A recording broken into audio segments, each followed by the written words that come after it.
again and welcome back to another session of Commerce class with me, Suman Rathore. Students, two-column cash book is also a book of prime entry in which transactions relating to cash and bank are recorded in chronological order. All the receipts of cash and bank are recorded in their respective columns on the debit side, and all the payments of cash and bank are recorded on the credit side in their respective columns. And there are some important points which are needed to be kept in mind while recording transactions in two-column cash book, which we'll discuss in detail as and when they'll come in our question. So I have made a question which will cover almost all the important points, and you can find this question in the description box also. So let's start it. So the question is, record the following transactions of Ravi Enterprises in a two-column cash book.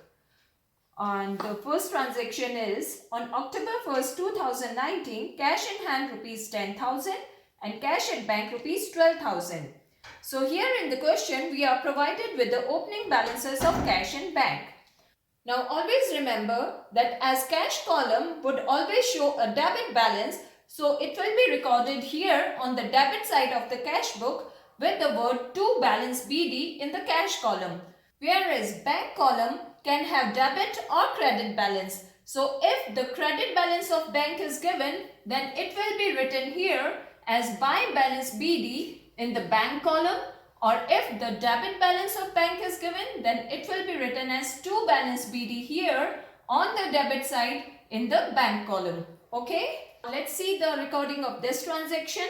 Here cash in hand is rupees 10,000 and cash at bank is rupees 12,000, both debit balances. So we'll write it here like to balance BD brought down 10,000 in cash column and 12,000 in bank column, and the date is 2019 October 1st. Okay. Now the second transaction is on October 3rd, purchased goods from Aman Brothers for rupees 1,400 and paid by check. Now as said earlier, debit side is our receipt side and credit side is our payment side. So all the payments of cash and bank will be recorded here on the credit side. So let's make the recording of this transaction. October 3rd, we are paying for the goods. So we'll record it like purchases by purchases. Okay. And the amount will go here in the bank column as we are paying through check. Okay. Now the next transaction is cash purchases rupees 1,600 less trade discount 5% on October 9th. Here it is trade discount in the question, so it will be deducted directly from the invoice. But if it was a cash discount, in that case we would have recorded it separately through a journal entry. Now the rough work of this transaction will be 1,600 is the invoice amount or the purchases that we made, and then the trade discount is 5%. So 5% of 1,600 is 80. So the final amount or final purchases is rupees 1,520. So entry will be made with rupees 1,520. Here we are making cash purchases. So it will be recorded here on the payment side as by purchases, and the amount will go here in the cash column because we are paying through cash, rupees 1,520 on October 9th. Right? Now the next transaction is October 12, cash sales rupees 10,000 deposited into bank. Now here in this transaction, the entry will be made here on the debit side of the cash book, but the amount will be entered in the bank column as we are depositing the amount on the same day in the bank. Okay, so let's make the transaction. October 12 to sales. And the amount will go here in the bank column because we are depositing the cash on the same day in the bank. Okay. Now the next transaction is on October 15, received from Amit, cash rupees 600, check rupees 1,000, both deposited into bank. Now the journal entry of this transaction will be bank account debit with rupees 1,000, cash account debit with rupees 600 to Amit. with rupees 1600, right? And then when this cash will be deposited into the bank, at that time bank account will be debited, as bank is the receiver here now, and as cash is going out, so cash account will be credited. Now you can see that we have to make the entry of this single transaction twice in the cash book. First in the cash and bank column on the debit side, and second, as both bank and cash account are involved in the same transaction, so it is a contra entry. So the recording of this transaction will be done on both the sides of the cash book in their respective columns. Now let's see how we'll make the entry. So first, recording of this entry will be made on the debit side in both the columns, like on October 15 to Amit, bank column with rupees 1000 and cash column with rupees 600. Okay. Now the second is a contra entry. So this entry will be recorded on both the sides of the cash book. So let's do it now. To cash account October 15, amount 600 will go here in the bank column and will mark C here in the leisure folio column for the contra entry. Okay, and here on October 15, by bank account, again see here in the leisure folio column for the contra entry, and the amount will go here in the cash column. Okay, so this is how we make the recording of contra entries in two-column cash book. Transaction is on October 16, withdrew from bank for office use rupees 1600. Now the journal entry of this transaction will be cash account debit rupees 1600 to bank account, as we are withdrawing from the bank. Bank is the giver, rupees 1600. Now you can see that both cash account and bank account are involved in the same transaction. So again, this is the case of contra entry. One account is increasing while the other is decreasing. So the recording of this transaction or this entry will go on both the sides of the cash book. So let's do it now. October 16 to bank account, again mark C in leisure folio column for contra entry, and the amount will go in the cash column, rupees 1600. Okay. Now here October 16 by cash, again mark C for contra entry, and the amount will go here in the bank column. Okay. Now the next transaction is October 19, paid Mehta and Company by check rupees 4800.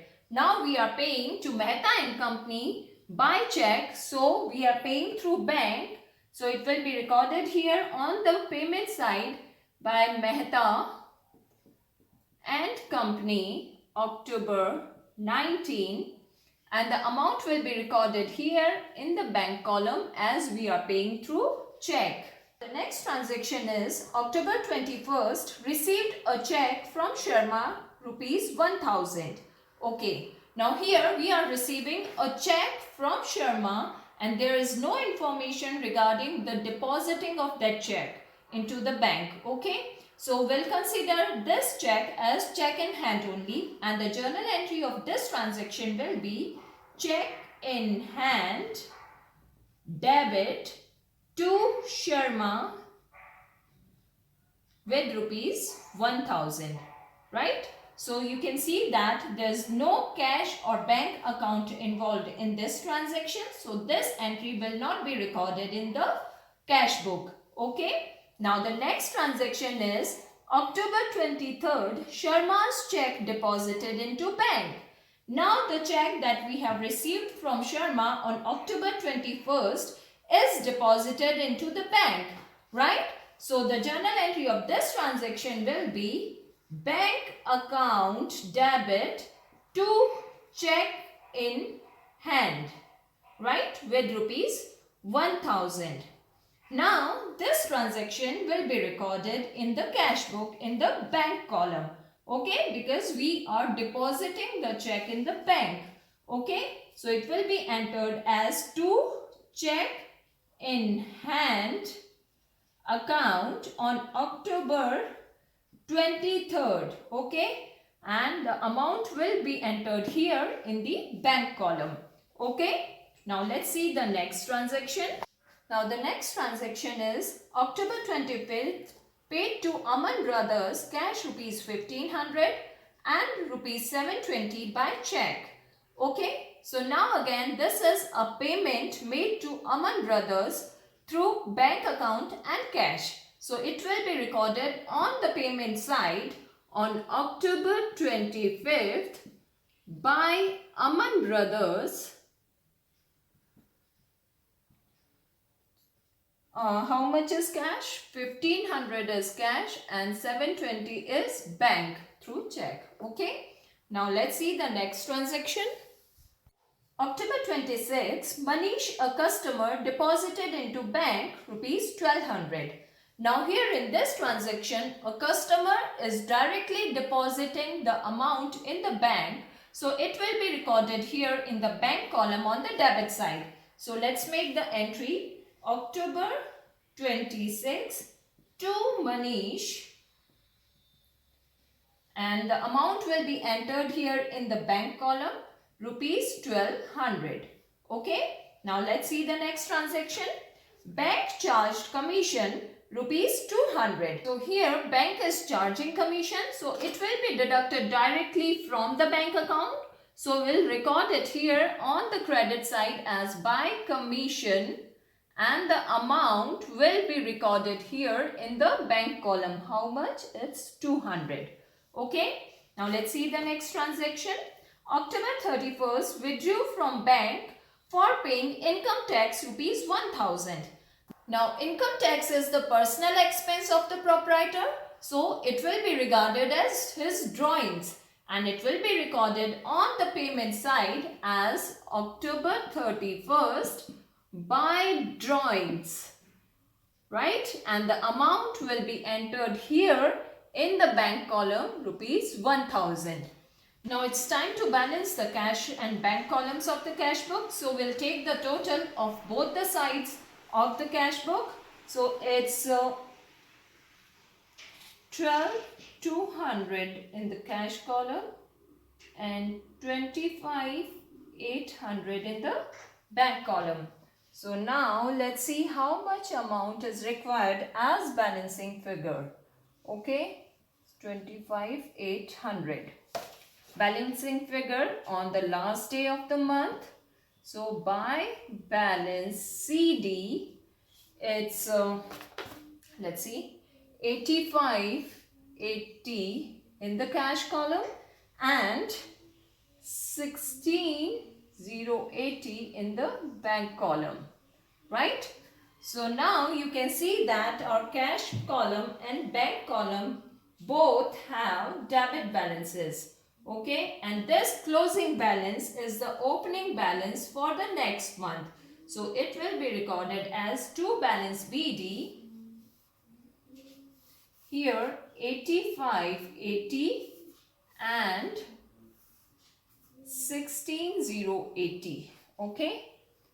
So now always remember that cash column will always show debit balance, whereas bank column may have either debit balance or credit balance because of the overdraft facilities provided by the bank.